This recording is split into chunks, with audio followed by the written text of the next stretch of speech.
drink wine for a considerable amount of time.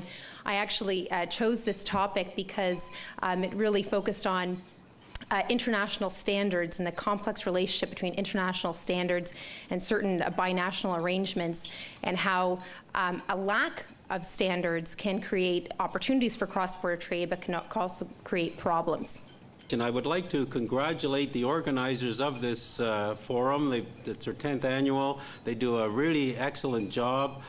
They bring good partnerships and they do good matchmaking. So I'd like to give a round of applause to Fornia, Joe, and all the people of GCFF. And all the people in the background. I know there's many people in the background, too many to mention. People ask me what I do. Basically, in a sentence, I'm a matchmaker. I matchmake people in Canada with people in China who want to do business of whatever, whether it's a tech transfer, a joint venture, an import-export. I try to match you with a partner. But it's also important because despite the incredible business potential for Canadian firms in China, too few of them take the plunge. And it's a pity because China plays a role in those companies' value chains somewhere, whether it be their customers, competitors, suppliers, shippers, or other links. But we find that in many cases, Chinese firms are more eager, more keen to explore global opportunities. And that's why so many are interested in the subject of Chinese firms coming to Canada. The other good piece of news is that the relatively cool political relationship over the last few years has not impacted perception of openness by Canada to Chinese investment. And at least from these 1,100 companies, which tend to be not exclusively the big SOEs, we've heard from many SOEs that they're a bit nervous sometimes about how their large investments will be accepted. But these smaller companies are not worried about that. In fact, they look at the US, Australia, and Canada as having the highest receptivity to investment from China. TISA is a cross-cultural, cross-sectoral association, I like to call it a network, of over 400 members and affiliates, and we are predominantly composed of service providers. TISA is the brainchild of our founding father, Mr. Alan Ballak, who humbly didn't fail to mention that. We are focused on networking. So as much as we're an association, our official name is the Trade and Investment Service Alliance Network. And I like to say that we are a network of networks, so that when we can bring a group together with another group, very interesting things happen. Good afternoon. I wish as well to thank the organizers, Joe Tai and Philip Tai. And I would like to present to you Israel as one of the leading innovation centers in the world today. Right in front of me there's a USB memory stick. This was developed by an Israeli company called M Systems, and this company was acquired by SanDisk. Instant messaging was developed by Israel's ICQ. I think it's safe to say that we're in changing economic times.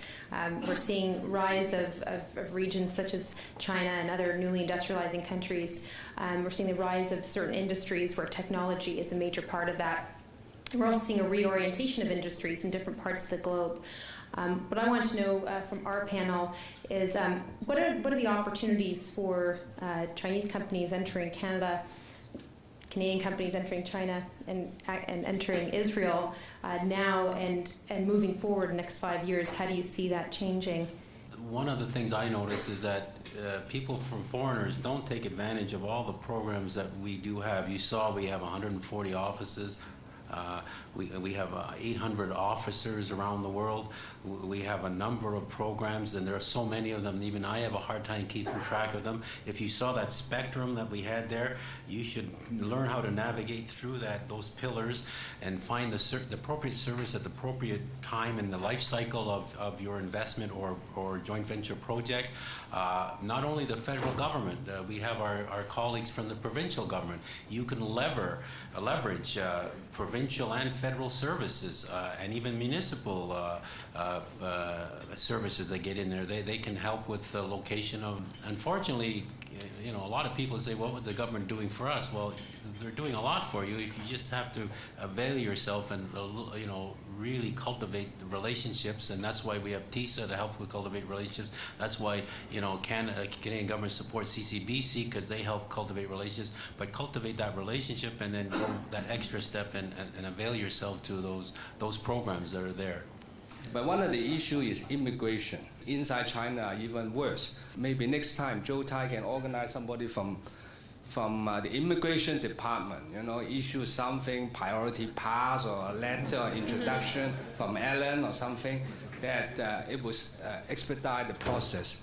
I mean, I got a few frustrated guys all waiting to sign an agreement, getting some money from them, and but they got stuck at the airport or something. So please do something for them.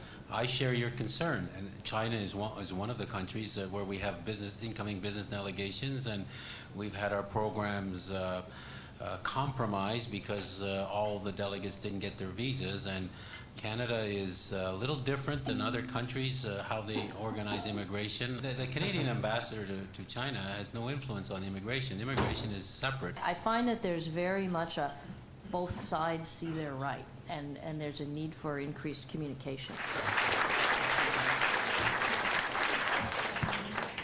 Our lunch panel been done, and you can free to move around to other rooms. Track B and C is still on a presentation. Room A